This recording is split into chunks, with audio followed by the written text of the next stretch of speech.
A mother's voice can break a nation's silence. Long before the cameras, before the headlines, before the world began choosing sides, there was only a woman sitting in the quiet of her home, holding a truth too heavy for words.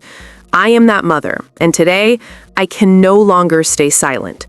My son Tyler has been called many things: a headline, a symbol, a monster. But before all of that, he was mine. He was a boy who carried stray dogs home, who fixed broken things, who laughed softly when he thought no one was listening. The world has judged him by one terrible moment, but I have lived with every moment before that. And tonight, I am speaking, not to defend him, but to be heard.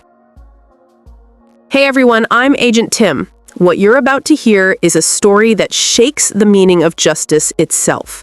Like, share, and subscribe. Tell me where you're watching from and share your thoughts about this case. Because the truth we're about to explore isn't just written in reports or evidence files. It's written in pain, silence, and the voice of a mother who refuses to be erased. They told us not to speak. They said if we did, our lives could be at risk. The federal agents, the lawyers, they said keeping quiet was protection, so we obeyed. We hid behind drawn curtains and coded phone calls, believing silence was safety. But silence became its own kind of sentence, the kind that eats you alive because you start to wonder if the world will ever remember who your son truly was. Months have passed since that night in Orem, since a life was taken and another life, my son's, was thrown into a storm no parent could ever prepare for. A major voice in this case, Candace, even asked why I and the father have not spoken yet. Wondering why the father and the mother didn't speak out to assert his innocence. That would make sense, right?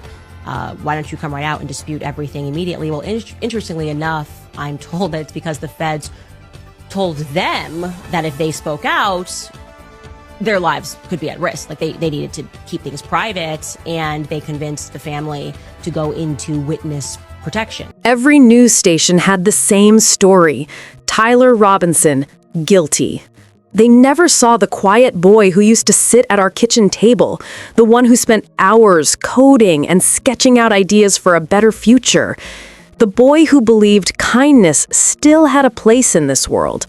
They only saw the mugshot, the glare, the handcuffs. They said he didn't speak, but they never asked why. They said his silence was guilt. But what if his silence was fear? When I finally spoke, it wasn't for sympathy. It wasn't even planned. It wasn't an interview or a plea for attention. It was a letter, written in the middle of the night, when the noise of the world had finally gone quiet enough for me to hear my own thoughts. Typed with trembling hands, sent through our attorney and verified by the papers because I knew no one would believe it came from me. I wrote 6 words first. 6 words that carried the weight of a mother's entire world. My son can never kill a human being. Those words weren't a defense. They were a heartbeat, the only truth that still made sense in a world that suddenly didn't. I wrote about sleepless nights, about watching my child's name dragged across television screens while strangers debated his soul like it was a public vote. I wasn't asking for pity, I was asking for fairness, for a moment of silence long enough to let the truth breathe. For the world to see him as I do before burying him alive under headlines and hashtags. He deserves to be heard before condemned. How quickly this country decided who he was before a single court began to listen. They called him dangerous, but they never asked about the boy who volunteered at animal shelters, the one who fixed neighbors' Wi-Fi for free, who'd stay up late helping his little cousin finish his school project. They never asked who he was before that day. The investigation moved faster than understanding ever could. And when I looked into the cameras outside the courthouse, I didn't see justice. I saw reflection. A reflection of everything we'd lost. Not just my son's freedom, but his humanity. People ask why we stayed silent so long. The truth is, silence wasn't a choice, it was a shield. Every word we said was analyzed. Every look became a headline.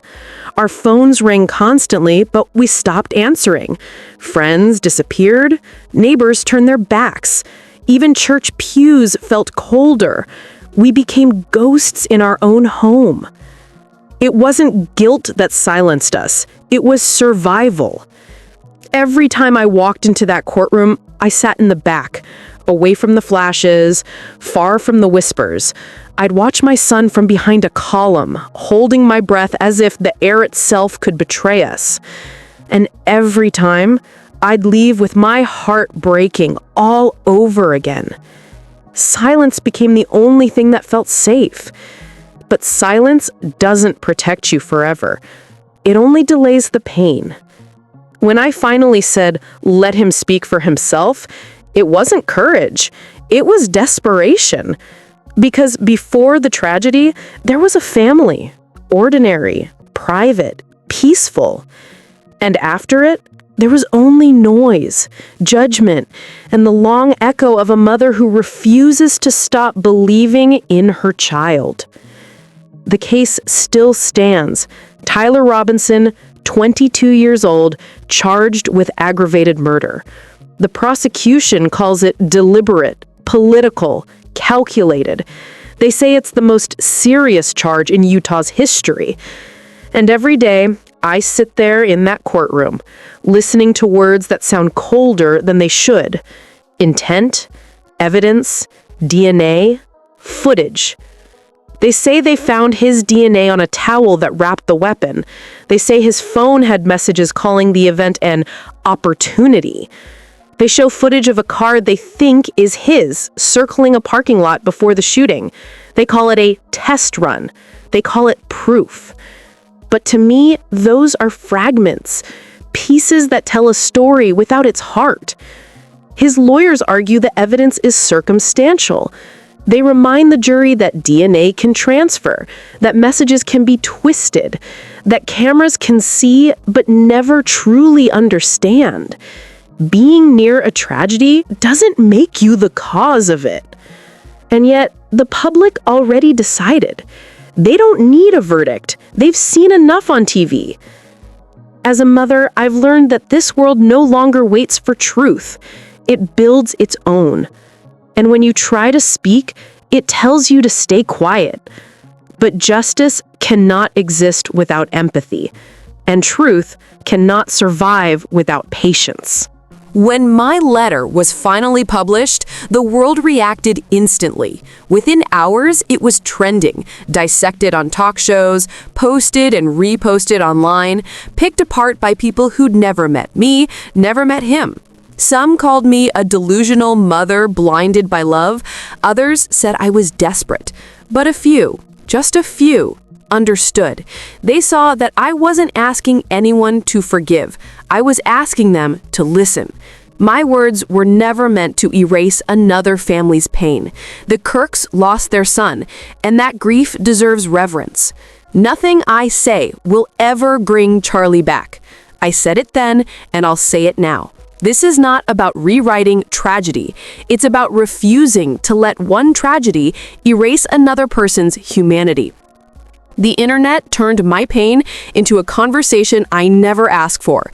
Every post became a trial, every comment a verdict. People I'd never met decided what kind of mother I was, what kind of boy I'd raised. It felt like standing in the center of a crowd, screaming for someone to hear me, while everyone else was shouting louder. They forgot that behind every headline is a heartbeat. Behind every mugshot is a home with empty chairs and unanswered prayers. They said my son was lost in anger and isolation, and maybe he was. But that doesn't make him evil. He is human. He made mistakes. He struggled. He hurt. And I refuse to let the world forget that being flawed does not make someone unworthy of understanding. When I wrote that letter, I wanted America to see what I see. A nation too quick to condemn, too slow to understand. A place where outrage spreads faster than truth, and a single post can destroy a life before evidence is even tested. We've become addicted to reaction and allergic to reflection. When a tragedy becomes politics, compassion disappears. We stop seeing faces. We only see arguments. And that's the world I've come to know. A world where my son is both villain and victim, where truth is buried under opinion. Outside the courthouse, the air feels thick with tension. On one side, signs that read "Justice for Charlie."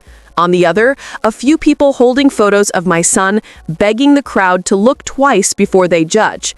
Between them, reporters with microphones, waiting to capture pain for clicks. Some said my letter distracted from justice. Others said it restored humanity to a story that lost its soul. Legal experts argued it might influence the trial. But what if that was never the point?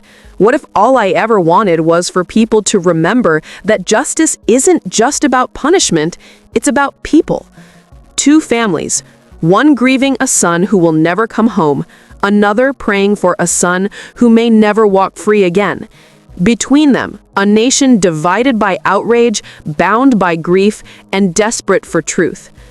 At night, after the court adjourns and the cameras shut off, I sit by my window. The courthouse lights fade into the distance, and the city grows quiet. That's when I whisper the words that started all of this. If you silence him, you silence me.